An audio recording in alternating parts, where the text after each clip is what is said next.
വിശാലസ്നേഹമുള്ളവരെ, നമ്മളിന്ന് യേശുവിടെ മുമ്പിൽ അല്പനേരം ധ്യാനിക്കുന്നത് നമ്മുടെ കർത്താവ് നമ്മിൽ നിന്ന് ആഗ്രഹിക്കുന്ന ഒരു കാര്യമാണ്. അപ്പൻ എന്ന നിലയിൽ ദൈവം നമ്മിൽ നിന്ന് ആഗ്രഹിക്കുന്ന ഒരു കാര്യം നമ്മൾ മനസ്സിലാക്കാം. അത് ദൈവം നമ്മിൽ നിന്ന് ആഗ്രഹിക്കുന്നത് നമ്മൾ നന്ദി ഉള്ളവരായി ജീവിക്കുക എന്നുള്ളതാണ്. ഹല്ലേലൂയ, സ്നേഹത്തോടെ ഹല്ലേലൂയ. നന്ദിയുള്ളവർ. ഈ വിശ്വാസവും കൃതജ്ഞതയും ഒന്നിച്ചു പോകും. ഇത് നമ്മുടെ ജീവിതത്തിൽ നമ്മൾ മനസ്സിലാക്കണം.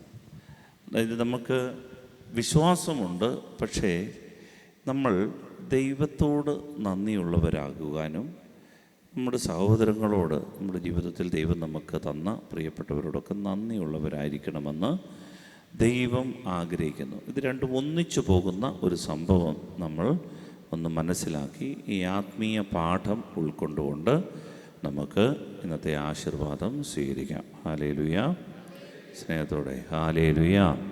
വിശുദ്ധ ലൂക്ക 17-ാം അധ്യായത്തിൻ്റെ 11 മുതൽ 19 വരെ വായിക്കും. ജെറുസലേമിലേക്കുള്ള യാത്രയിൽ അവൻ സമരിയായ്ക്കും ഗലീലയ്ക്കും മധ്യേ കടന്നു പോവുകയായിരുന്നു. അവൻ ഒരു ഗ്രാമത്തിൽ പ്രവേശിച്ചപ്പോൾ അകലെ നിന്നിരുന്ന 10 കുഷ്ഠരോഗികൾ അവനെ കണ്ടു.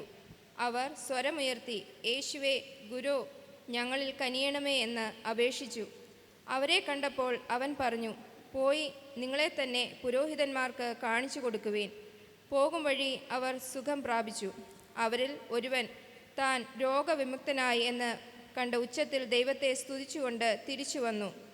അവൻ യേശുവിൻ്റെ കാൽക്കൽ സാഷ്ടാംഗം പ്രണമിച്ച് നന്ദി പറഞ്ഞു. അവനൊരു സമരിയാക്കാരനായിരുന്നു. യേശു ചോദിച്ചു, 10 പേരെയല്ലേ സുഖപ്പെടുത്തിയത്? ബാക്കി 9 പേർ എവിടെ? ഈ വിജാതിയനല്ലാതെ മറ്റാർക്കും തിരിച്ചു വന്ന ദൈവത്തെ മഹത്വപ്പെടുത്തണമെന്ന് തോന്നിയില്ലല്ലോ. അനന്തരം യേശു അവനോട് പറഞ്ഞു, എഴുന്നേറ്റ് പോയിക്കൊള്ളുക, നിന്റെ വിശ്വാസം നിന്നെ രക്ഷിച്ചിരിക്കുന്നു. Hallelujah, hallelujah.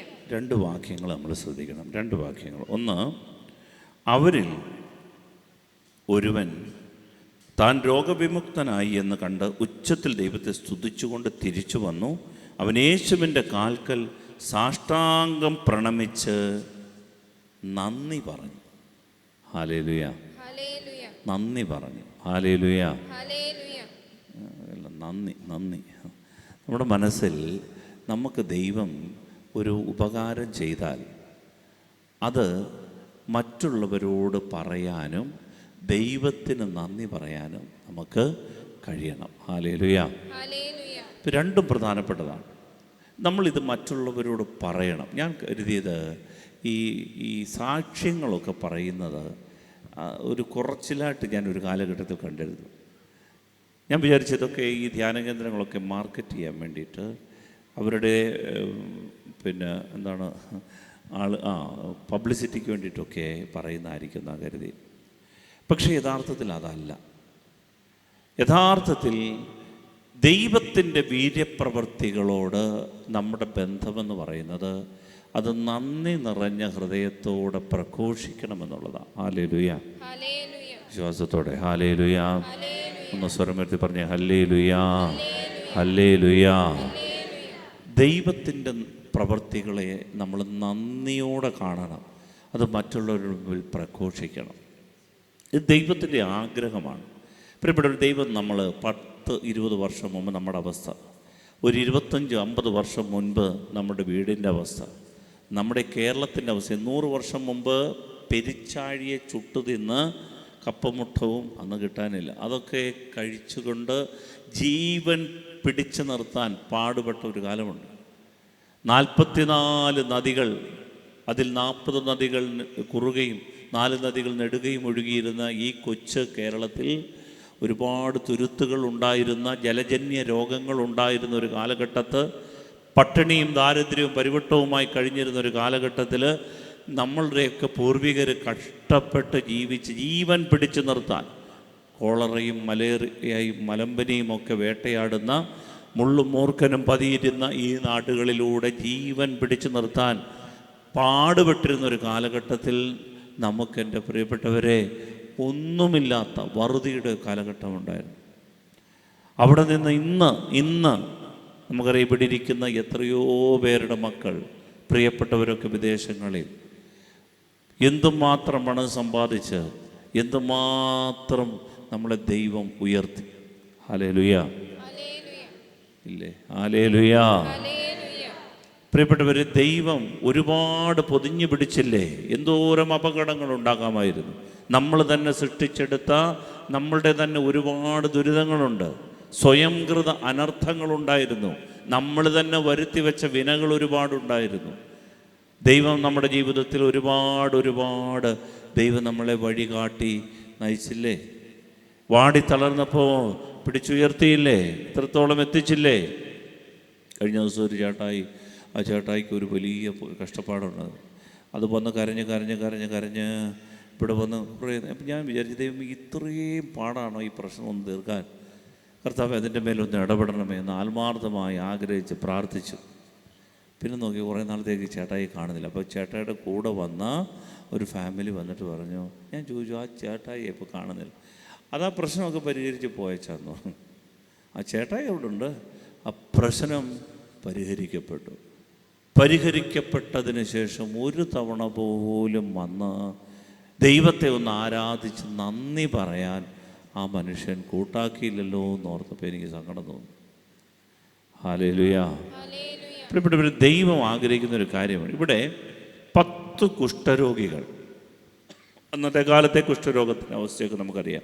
സമൂഹം പുറന്തള്ളിയ രോഗമാണ്. ആൾക്കാരാണ് പഴുത്ത് ജീർണിച്ച് ജീവിക്കുക, മരിക്കുകയല്ല, പഴുത്ത് ജീവിക്കും, ജീർണിച്ച് ജീവിക്കും.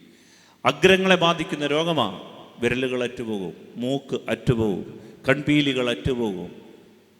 അങ്ങനെ ശരീരത്തിൻ്റെ മിക്കവാറുമുള്ള ഭാഗങ്ങളെല്ലാം ഇങ്ങനെ പഴുത്ത് അറ്റുപോകും, ആൾ മരിക്കുകയല്ല.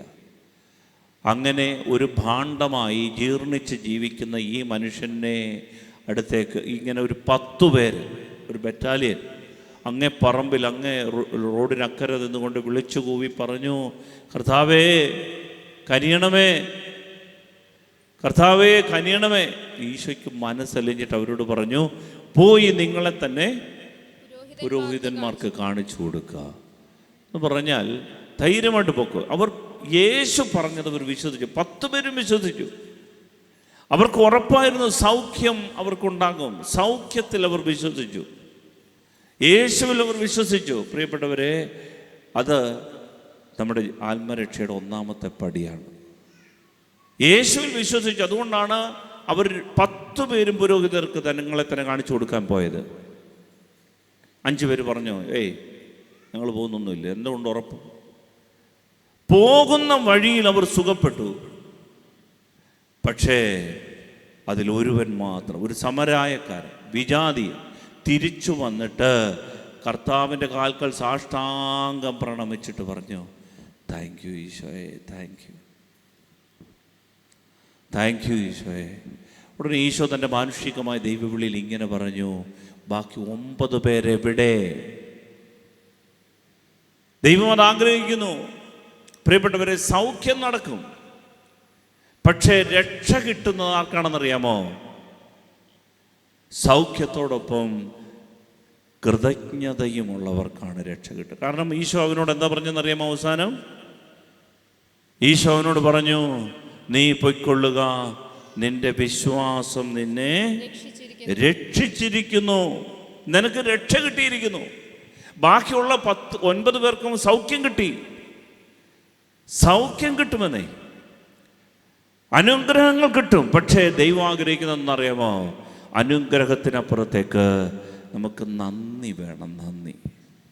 ഹല്ലേലൂയ. വിശ്വാസം വേണം. വിശ്വാസത്തോടൊപ്പം കൃതജ്ഞതയും വേണം. അതിനാണ് ഈ ആരാധനകളൊക്കെ നമ്മൾ ഒരുക്കുന്നത്. അതിനാൽ പ്രിയപ്പെട്ടവരെ, നമുക്ക് ഈ വിശ്വാസത്തോടൊപ്പം നന്ദിയും ഉള്ളവരായെങ്കിൽ ദൈവം പറയും, ഇന്ന് ഇതാ നിനക്ക് രക്ഷ ലഭിച്ചിരിക്കുന്നു. അതുകൊണ്ട് ദൈവത്തെ സ്തുതിക്കണം. ദൈവം തന്ന അനുഗ്രഹങ്ങളെ മറവി ഒരു പാപമാണ്. മറന്നു പോകരുത്. ദൈവം തന്ന അനുഗ്രഹങ്ങൾ മറന്നു പോകരുത്. മറക്കാതെ ദൈവത്തിന് നന്ദി പറയണം. ഒന്ന് സ്തുതിക്കാമോ? ഹല്ലേലൂയ. പ്രിയപ്പെട്ടവരെ, ദൈവത്തിൻ്റെ പ്രവൃത്തികൾ അത് പ്രഘോഷിച്ച് പ്രസിദ്ധമാക്കുന്നത് മഹനീയമാണെന്ന് ബൈബിൾ പഠിപ്പിക്കുന്നുണ്ട്. ദൈവം നമുക്കൊരു നന്മ ചെയ്തു തന്നു. നമ്മുടെ കുഞ്ഞുങ്ങളെ ഒന്ന് ഉയർത്തി നമുക്ക് 2 കുഞ്ഞുങ്ങളെ കൂടെ തന്നു. ദൈവം നമ്മൾക്ക് കുഞ്ഞുങ്ങൾക്കൊരു അഡ്മിഷൻ കൊടുത്തു. നമ്മുടെ കുഞ്ഞുങ്ങൾക്ക്, നമുക്ക് മാത്രമല്ല, നമ്മുടെ കുഞ്ഞുങ്ങൾക്ക് മാത്രമല്ല, നമ്മുടെ പ്രിയപ്പെട്ടവർക്ക്, നമ്മുടെ അടുത്തുള്ളവർ ഒക്കെ ദൈവം അവരെ ഒന്ന് ഉയർത്തി ഒരു മാരക രോഗത്തിൽ നിന്ന് ദൈവം അത്ഭുതകരമായി രക്ഷപ്പെടുത്തി. ഇന്നലെ ഒരു സഹോദരന് എന്നെ വിളിച്ചപ്പോൾ പറയായിരുന്നു, അച്ഛാ പെട്ടെന്നൊന്ന് പ്രാർത്ഥിക്കണേ അച്ഛാ, ഞങ്ങളുടെ നാട്ടിലുള്ളൊരു ആദിവാസി ഒരു വിദേശത്താണ്. അവിടെ ഉള്ളവർ കുറേ പേരെല്ലാം കൂടെ വന്നിട്ട് ഞങ്ങളുടെ വീടൊക്കെ ആക്രമിച്ച് ആകപ്പാടെ പേടിച്ചത് ഈ ഏരിയയാണ്. അച്ഛനൊന്ന് പ്രാർത്ഥിക്കണേ അച്ഛൻ. ഞാൻ പറഞ്ഞു വിഷമിക്കേണ്ട, കർത്താവ് ഇടപെടുമെന്ന് പറഞ്ഞു. പ്രാർത്ഥിച്ചു. അവരാഗ്രഹിച്ചത് ആ ഭീഷണിയുള്ള വീട്ടിൽ വേറൊരു സ്ഥലത്തൊരു നല്ല വീട് കിട്ടണമെന്ന്. അതുപോലെ കർത്താവ് അവർക്ക് വേണ്ടി ഒരുക്കി കൊടുത്തു നല്ലൊരു വീട് ഒറ്റ ദിവസം കൊണ്ട്. അപ്പോൾ അവർ വിളിച്ചിട്ട് പറഞ്ഞു, എൻ്റെ അച്ഛാ ഒരു ബലി അർപ്പിച്ച്, കൃതജ്ഞതയുടെ ഒരു ബലി അർപ്പിച്ച് നന്ദി പറയണം. അവർക്കത് ആഗ്രഹമാണ്. കാരണം ദൈവം അത്രമാത്രം, അവരൊരിക്കലും കരുതിയില്ല. അവർ വന്നു, അവിടുത്തെ ഒരു ആദിവാസി ഗ്രൂപ്പാണ്, അവരെ പിടിച്ചു, അവരെ കൊണ്ടുപോയി. അതിനുശേഷം അവർക്ക് ശിക്ഷണം ഒക്കെ കൊടുക്കുന്നു. പിന്നെ ഇവർക്ക് പുതിയ വീടിന് ദൈവം വഴിയൊരുക്കുന്നു. അവരുടെ കേടുപാടായ വീടുകളെല്ലാം നന്നാക്കുന്നു. അവർക്ക് പുതിയ വീട് കിട്ടിയത് അവരുടെ ജോലിക്ക് പോകുന്ന സ്ഥലത്ത് വളരെ അടുത്ത് ഒരു ബസ് സ്റ്റോപ്പിൽ അങ്ങോട്ട് ഇറങ്ങിയാൽ മതി, ഉടൻ തന്നെ ജോലിക്ക് പോകാൻ പറ്റുന്ന സൗകര്യമൊരുക്കും. അങ്ങനെ ഇതെല്ലാം കണ്ടപ്പോൾ കർത്താവിൻ്റെ പ്രവൃത്തികൾ, ദൈവമേ അവിടുന്ന് ഒരു ദുരിതം ഞങ്ങൾക്ക് അനുവദിച്ചെങ്കിലും അതിൽ നിന്ന് എന്തുമാത്രം നന്മയാണ് ഞങ്ങൾക്ക് ഒരുക്കി. ഇപ്പോൾ താമസിച്ച വീടിനേക്കാൾ ഇരട്ടി സൗകര്യമുള്ളൊരു വീട് അവർക്ക് ഇതേ റേറ്റിൽ തന്നെ കർത്താവ് ഒരുക്കി കൊടുത്തു. അപ്പോൾ ഇത് അവർ പറയാണ്, എൻ്റെ ദൈവം എത്ര നന്ദി പറഞ്ഞാലും മതി. ചെറിയൊരു ദുരിതവും സങ്കടവും വിഷമവും ടെൻഷനും ഒക്കെ ഉണ്ടായി, പക്ഷേ കർത്താവ് കൂടെ നിന്ന് ഉയർത്തുന്നു. അതിന് പറയാം, അച്ഛാ കൃതജ്ഞതയുടെ ബലി അർപ്പിച്ച് പ്രാർത്ഥിക്കണം. ഹല്ലേലൂയ, സ്നേഹത്തോടെ ഹല്ലേലൂയ.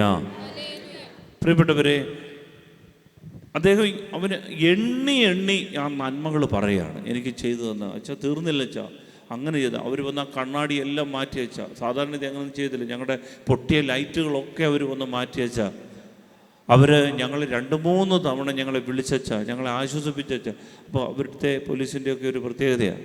അത് മാത്രമല്ല വെച്ചാൽ, അവിടുത്തെ നാട്ടുകാർ ഞങ്ങളുടെ ഈ വിഷമം അറിഞ്ഞുകൊണ്ട് 2-3 വീട്ടുകാർ ഞങ്ങളുടെ അടുത്ത് വന്നിട്ട് ഞങ്ങൾക്ക് ഭക്ഷണമുണ്ടോ, ഞങ്ങൾക്ക് വസ്ത്രമുണ്ടോ, എല്ലാം ഞങ്ങളോട് ആവശ്യമുള്ളതെല്ലാം ചോദിച്ച് ഞങ്ങളുടെ എന്താവശ്യത്തിന് ഞങ്ങളുണ്ടെന്നൊക്കെ ഞങ്ങൾക്ക് സപ്പോർട്ട് തന്നു വെച്ചാൽ, ഇതുമാത്രം ഒരു കരുതൽ. ഹല്ലേലൂയ. പ്രിയപ്പെട്ടവരെ, ദൈവം ഇങ്ങനെ ചെയ്തത് അദ്ദേഹം എണ്ണി എന്നോട് പറയുന്നത് ഞാൻ കണ്ടു. ദൈവം ചെയ്ത ഓരോ കാര്യം എണ്ണി പറയുന്നത്. അതാണ് തോബിത്തിൻ്റെ പുസ്തകം 12-ാം അധ്യായം 6-7 വാക്യങ്ങൾ വായിക്കും. ദൂതൻ 2 പേരെയും രഹസ്യമായി വിളിച്ചു പറഞ്ഞു, ദൈവത്തെ സ്തുതിക്കുകയും അവിടുത്തേക്ക് നന്ദി പറയുകയും ചെയ്യുവേൻ. റഫായേൽ ദൂതനാണ് തോബിത്തിൻ്റെ മകൻ തോബിയാസിനോട് പറയുന്ന കാര്യമാണ്. തോബിത്തിനോടും തോബിത്തിൻ്റെ ഭാര്യയോടും തോബിയാസിനോടുമൊക്കെ പറയുന്ന കാര്യമാണ്. ശ്രദ്ധിച്ച് കേൾക്കാം.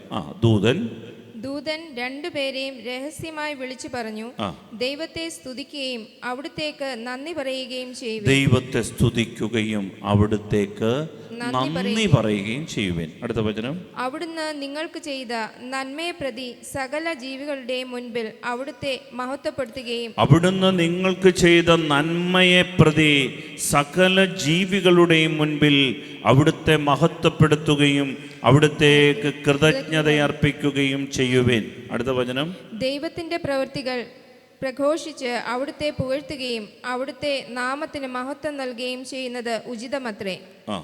അവിടുത്തേക്ക് നന്ദി പറയുവാൻ അമാന്തിക്കരുത്. അവിടുത്തേക്ക് നന്ദി പറയാൻ അമാന്തിക്കരുത്. പ്രിയപ്പെട്ടവരെ, അതായത് ദൈവത്തിൻ്റെ പ്രവൃത്തികൾ പ്രഘോഷിച്ച് പ്രസിദ്ധമാക്കുന്നത് മഹനീയമാണെന്നാണ് ബൈബിൾ പറയുക. ദൈവത്തിൻ്റെ പ്രവൃത്തികൾ നമുക്ക് വേണ്ടി ദൈവം ഒരു വീട് വെച്ച് തന്നു. പണ്ടുണ്ടായിരുന്ന വീടൊക്കെ മാറി പുതിയൊരു വീട്, അത് പ്രസിദ്ധമാക്കണമെന്നാണ് പറയുന്നത്. Hallelujah, hallelujah. ഞാൻ പണ്ട് ഈ സാക്ഷിയൊക്കെ പറയുന്നത് കേട്ടിട്ട് പല ധ്യാന കേന്ദ്രങ്ങളൊക്കെ സാക്ഷ്യം ഞാൻ വിചാരിക്കാറുണ്ട്, ഇത് ഇതത്ര ശരിയായ കാര്യമാണോ? കർത്താവ് ഈശോ മിശിഹ ഇങ്ങനെ അത്ഭുതങ്ങളൊക്കെ ചെയ്തിട്ട് അവനെ വിളിച്ച് നിർത്തി സ്റ്റേജിൽ നിർത്തി സാക്ഷ്യം പറയിച്ചിട്ടൊന്നുമില്ലല്ലോ. ഇതൊക്കെ എൻ്റെ ആവശ്യമുണ്ടോ? വചനം പ്രഘോഷിച്ചങ്ങ് പോയാൽ പോരെ? പ്രിയപ്പെട്ടവരെ, അതല്ല ബൈബിൾ പഠിപ്പിക്കുന്നത്. ബൈബിൾ പറയുന്നത് ദൈവം നമുക്കൊരു പ്രവൃത്തി ചെയ്തു തന്നാൽ, ഒരു സൗഖ്യം തന്നാൽ, ഒരു വിടുതൽ തന്നാൽ, ഒന്ന് ദൈവം ഉയർത്തിയാൽ, കൈപിടിച്ചാൽ ദൈവത്തെ മഹത്വപ്പെടുത്തണം. ദൈവത്തിൻ്റെ പ്രവൃത്തികൾ പ്രസിദ്ധമാക്കുന്നത് ഉചിതമാണ്. ദൈവത്തിൻ്റെ പ്രവൃത്തികൾ പ്രഘോഷിച്ച് അവിടുത്തെ പുകഴ്ത്തുകയും അവിടുത്തെ നാമത്തിന് മഹത്വം നൽകുകയും ചെയ്യുന്നത് ഉചിതമത്രേ. ആ വചനം ഹൃദയത്തിലേക്ക് ഒന്ന് ആഴപ്പെടട്ടെ. ഹല്ലേലൂയ. പലരും അനുഗ്രഹം വാങ്ങിച്ചുകൊണ്ട് പൂട്ടിക്കെട്ടി ബ്രീഫ് കേസിനകത്ത് വെച്ച് വീട്ടിൽ പോകും. പിന്നെ കർത്താവുമില്ല, പള്ളിയില്ല, ഒന്നുമില്ല. അത് ദൈവവചനപ്രകാരമുള്ള ജീവിതമല്ല. നമുക്ക് സങ്കടവും കഷ്ടപ്പാടും ഉണ്ട്. പക്ഷെ ചെറിയ കാര്യങ്ങളിൽ പ്രിയപ്പെട്ടവരെ നമ്മൾ ദൈവത്തോട് കൃതജ്ഞതയുള്ളവരായാലുണ്ടല്ലോ, ദൈവം കൂടുതൽ നമുക്ക് തരും. കാരണം അവിടുന്ന് പറഞ്ഞു, അല്പകാര്യങ്ങളിൽ വിശ്വസ്തനായാൽ അധികമായത് നിന്നെ ഞാൻ പരമേൽപ്പിക്കും. ഹല്ലേലൂയ.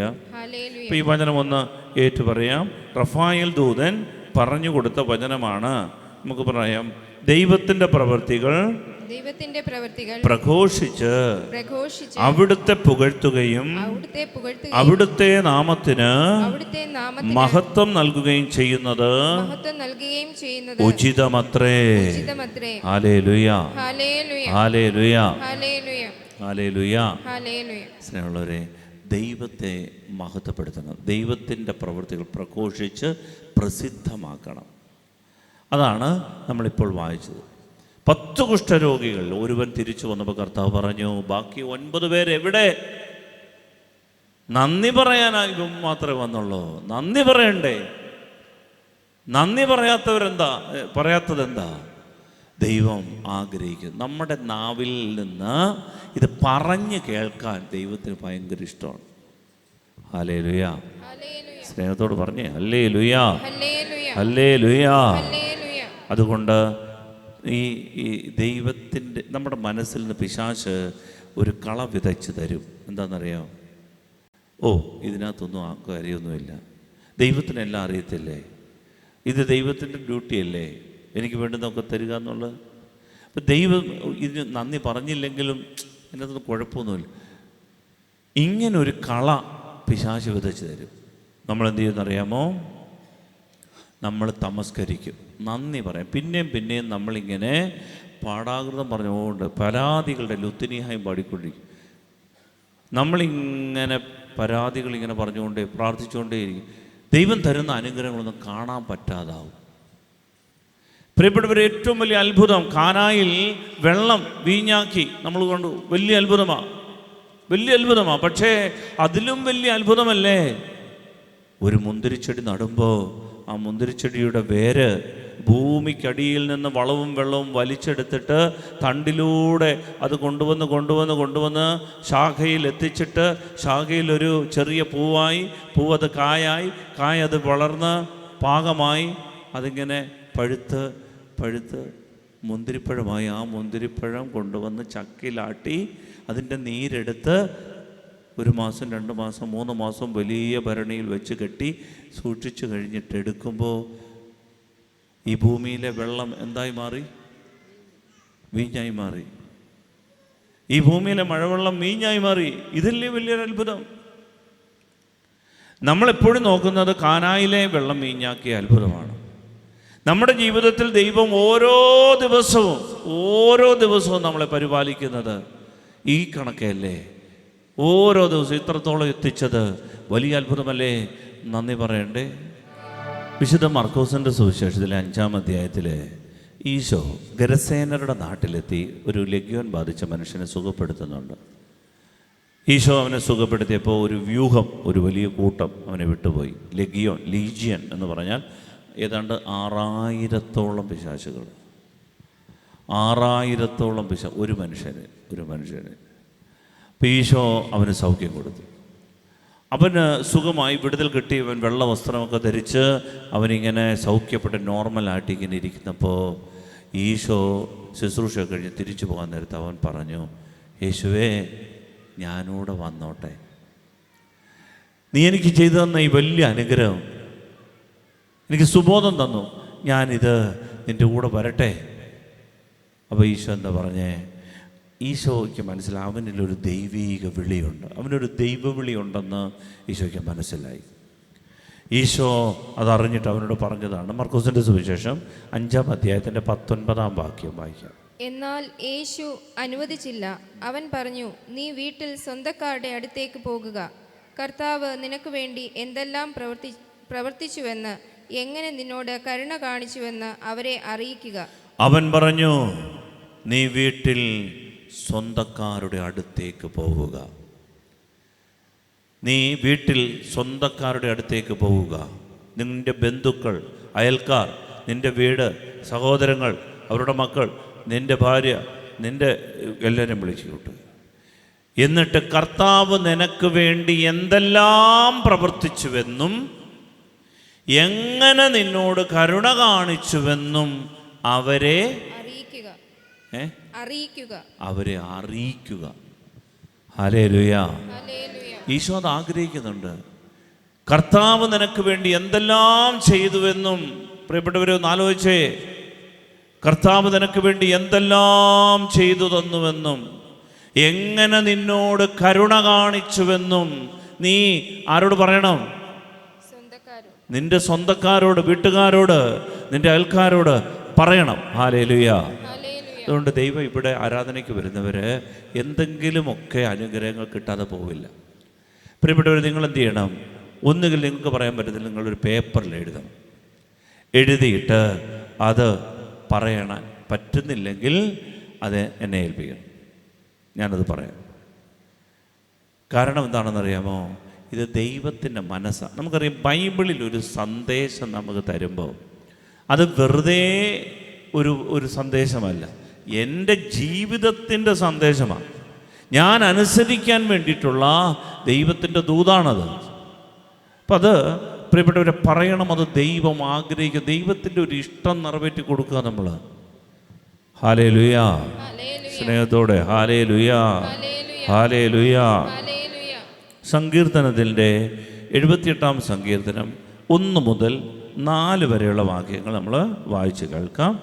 1 മുതൽ 4 വരെ സങ്കീർത്തനം, 78-ാം സങ്കീർത്തനം 1 മുതൽ 4 വരെയുള്ള വാക്യങ്ങൾ. എൻ്റെ ജനമേ, എൻ്റെ ഉപദേശം ശ്രവിക്കുക. എൻ്റെ ജനമേ, എൻ്റെ ഉപദേശം ശ്രവിക്കുക. എൻ്റെ വാക്കുകൾക്ക് ചെവി തരിക. ഞാനൊരു ഉപമ പറയാം. പുരാതന ചരിത്രത്തിൻ്റെ പൊരുൾ ഞാൻ വ്യക്തമാക്കാം.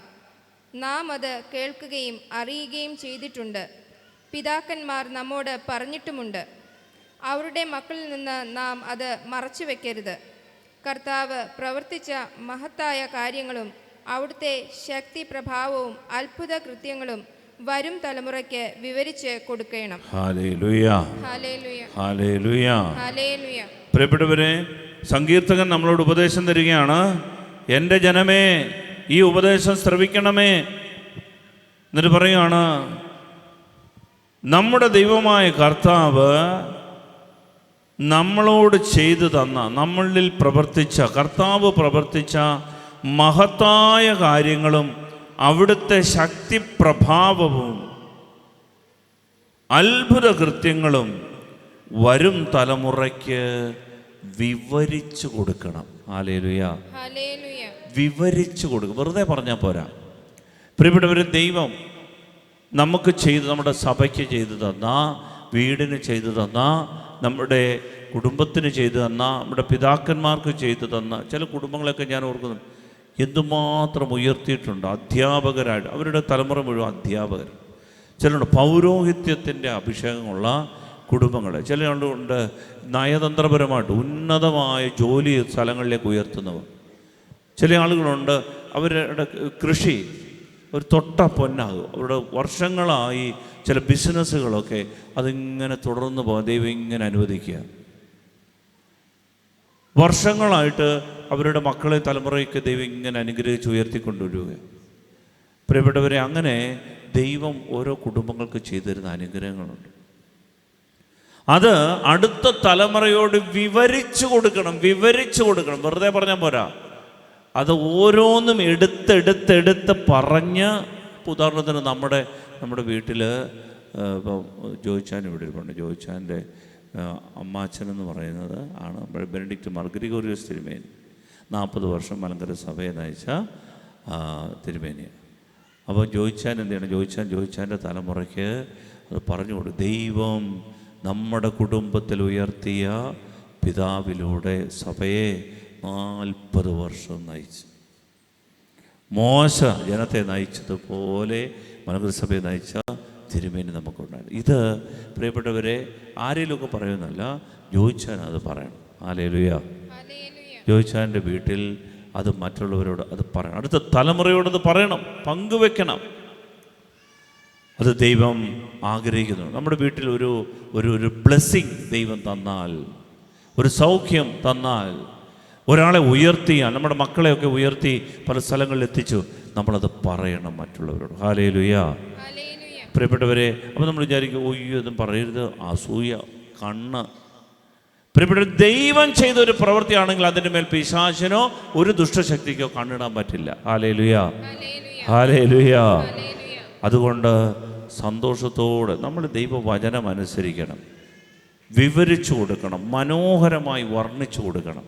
വെറുതെ അങ്ങ് പറഞ്ഞു പോയാൽ പോരാ, നമ്മൾ നല്ല പൊട്ടിപ്പും തൊങ്ങലും ഒക്കെ വെച്ച് മറ്റുള്ളവരോട് നമ്മളത് പറയണം. സങ്കീർത്തനം 105-1 മുതൽ 4 വരെയുള്ള വാക്യങ്ങൾ കൂടെ വായിക്കാം. സങ്കീർത്തനം 105-ാം സങ്കീർത്തനത്തിൻ്റെ 1 മുതൽ 4 വരെയുള്ള വാക്യങ്ങൾ. കർത്താവിന് കൃതജ്ഞത അർപ്പിക്കുവേൻ, കർത്താവിന് കൃതജ്ഞത അർപ്പിക്കുവേൻ. അവിടുത്തെ നാമം വിളിച്ചപേക്ഷിക്കുവേൻ, അവിടുത്തെ നാമം വിളിച്ചപേക്ഷിക്കുവിൻ.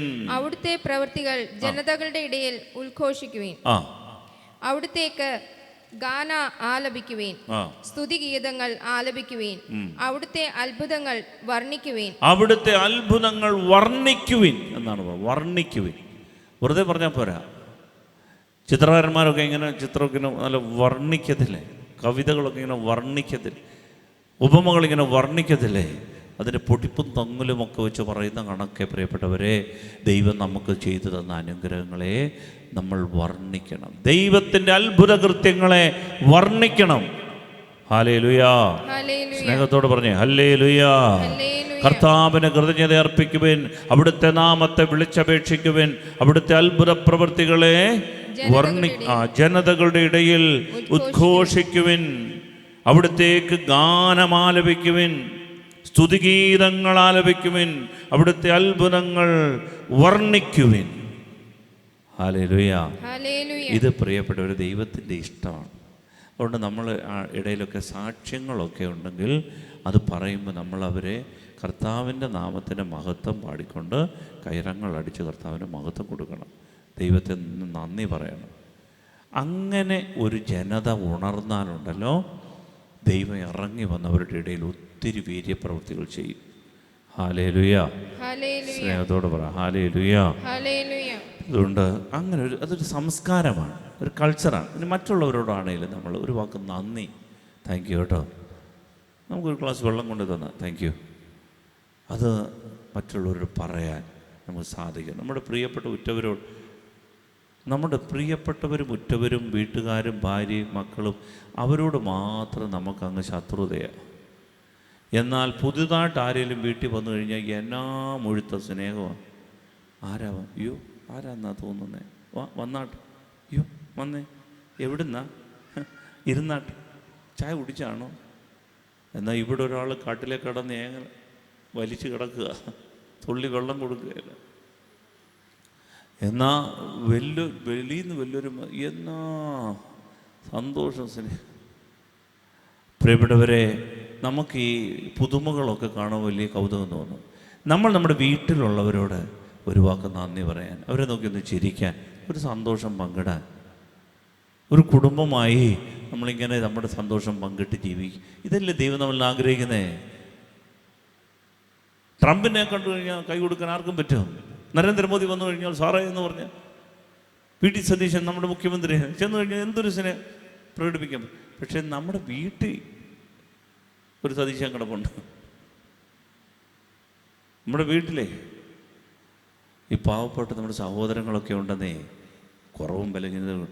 പ്രിയപ്പെട്ടവരെ, അവരോടൊക്കെ നോക്കി, അവരുടെ മുഖത്ത് നോക്കി, താങ്ക് യു കേട്ടോ എന്നൊക്കെ ഒന്ന് പറയും. എന്താ ഇത്, അങ്ങനെയൊക്കെ തോന്നും. പക്ഷേ നമ്മുടെ ഒരു സംസ്കാരമായത് മാറ്റണം. ദൈവം ആഗ്രഹിക്കുന്നു. എങ്കിൽ മാത്രമേ നമുക്ക് ദൈവത്തിന് നന്ദി പറയാൻ പറ്റൂ.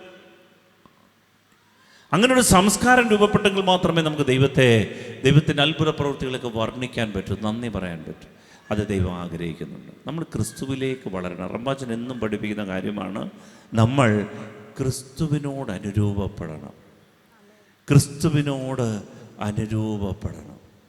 അതാണ് ഈശോ ആഗ്രഹിക്കുന്നത്. അതാണ് അനുരൂപപ്പെടുന്നില്ലെങ്കിൽ അതാണ് പാപം. അപ്പം ക്രിസ്തുവിനിലെ പ്രാണൻ, ജീവൻ നമ്മിൽ നിറയണം. അതിന് ഈ സ്വഭാവമൊക്കെ നമുക്ക് വേണം.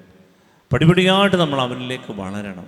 എങ്കിൽ മാത്രമേ നമുക്ക് പൂർണ്ണമായ രക്ഷയുള്ളൂ. അതുകൊണ്ട് വിശ്വാസത്തോടൊപ്പം നമുക്ക് കൃതജ്ഞതയും വേണം. എങ്കിൽ മാത്രമേ എൻ്റെ വിശ്വാസം നിന്നെ രക്ഷിച്ചിരിക്കുന്നു എന്ന് ആ കുഷ്ഠരോഗിയുടെ ഈശോ പറഞ്ഞതുപോലെ നമ്മളോട് പറയും. നമുക്ക് വിശ്വാസത്തോടൊപ്പം കൃതജ്ഞതയുള്ളൊരു ഹൃദയം കിട്ടണമെന്ന് പ്രാർത്ഥിച്ച് എല്ലാ ഉപകാരങ്ങളെപ്പറ്റി നന്ദി പറയണം. വേറൊന്നും പറയണ്ട. കർത്താവേ, നീ എന്നെ ഒരുപാട് സംരക്ഷിച്ചു, അനുഗ്രഹിച്ചു, വളർത്തി, എൻ്റെ കുഞ്ഞുങ്ങളെ ഇത്രത്തോളം എത്തിച്ചു, അവരൊക്കെ ഏത് നിലയിലെത്തി, എല്ലാത്തിനും നന്ദി പറയുന്നപ്പോൾ ഇനി പരാതിയില്ല, പേപറച്ചിലില്ല, പഴിപറച്ചിലില്ല, കുറ്റം പറച്ചിലില്ല. എൻ്റെ പരാതികളല്ല, എൻ്റെ കർത്താവിന് ചെയ്ത അത്ഭുത പ്രവൃത്തികൾ വർണ്ണിച്ച് ഞാൻ നന്ദി പറയും. ഒരു തീരുമാനമെടുക്കാൻ കർത്താവിൻ്റെ ആത്മാവ് നമ്മളെ നയിക്കട്ടെ. ആത്മാവ് നയിക്കുന്നത് പോലെ നമുക്ക് ഈ ആരാധനയുടെ ആശീർവാദത്തിനായിട്ട് ഒരുങ്ങാം.